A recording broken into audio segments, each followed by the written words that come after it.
الله أكبر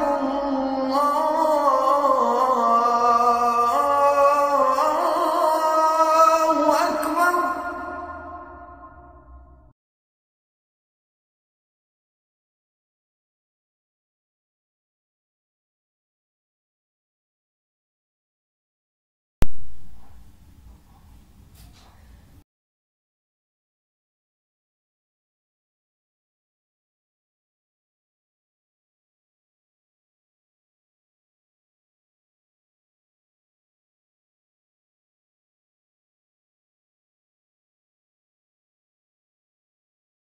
আসসালামু আলাইকুম।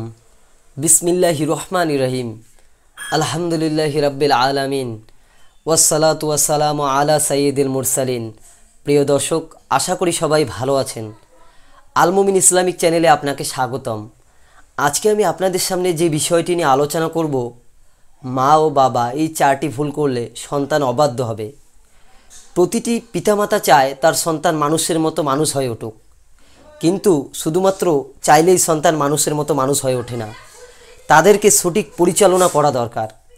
বর্তমানে কিছু বাবা মা তার খারাপ ব্যবহার এবং সঠিক পরিচালনার ফলে সন্তান অবাধ্য হয়ে ওঠে, সঠিক পরিচালনা করতে পারে না। আজকে অনেকগুলি কারণের মধ্যে প্রধান চারটি কারণ নিয়ে আপনাদের সামনে আলোচনা করব। 1 নম্বর হচ্ছে স্বামী স্ত্রীর মধ্যে আন্তরিক মিল না থাকা। স্বামী স্ত্রীর মিল মহব্বত না থাকলে সন্তান অবাধ্য হয়। সংসারে সন্তানের সামনে সবসময় ঝামেলা, স্বামী স্ত্রীর মধ্যে ঝগড়া, নানান বিবাদ লেগে থাকে। এর কারণে সন্তান অবাধ্য হয়ে যায়। 2 নম্বর, কোরআন শিক্ষা দেওয়া। কোরআনে পিতামাতাকে কিভাবে মর্যাদা দিতে হয় পবিত্র কোরআনে উল্লেখিত করা আছে। যদি সন্তানকে কোরআন শিক্ষা দেওয়া না যায়, সে কিভাবে জানবে পিতামাতাকে কিভাবে মর্যাদা দিতে হয় এবং কিভাবে সৎ আচরণ করতে হয়। 3 নম্বর হচ্ছে সন্তানকে সময় না দেওয়া।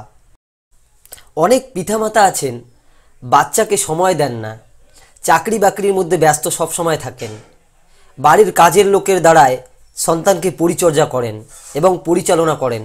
তাতে সন্তান রাগ হয় এবং প্রচণ্ড রাগান্বিত হয়ে সন্তান অবাধ্য হয়ে পড়ে।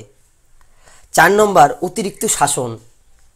অনেক পিতামাতা আছে সন্তানকে একটু বেশি শাসন করে থাকেন। অতিরিক্ত বেশি শাসনের ফলে বাচ্চা অবাধ্য হয়ে পড়ে, ফলে বাচ্চাকে তার আয়ত্তে আনতে পারা যায় না। তো আমরা বাচ্চাকে বেশি শাসন করব না, বেশি রাগান্বিত করব না। আমরা ভালোবেসে বাচ্চাকে শাসন করব এবং ভালো করে বোঝানোর চেষ্টা করব, তাতেই বাচ্চা বুঝে উঠবেন। তো ভিডিওটি যদি আপনাদের ভালো লেগে থাকে তাহলে আমার চ্যানেলটি সাবস্ক্রাইব করে সঙ্গে থাকুন, যাতে পরবর্তী সুন্দর সুন্দর ভিডিওগুলি দেখতে অসুবিধা না হয়। আর যদি বেশি ভালো লেগে থাকে তাহলে বন্ধুবান্ধবদেরকে শেয়ার করুন, যাতে সবাই এই ভিডিওটি দ্বারা উপকৃত হতে পারে।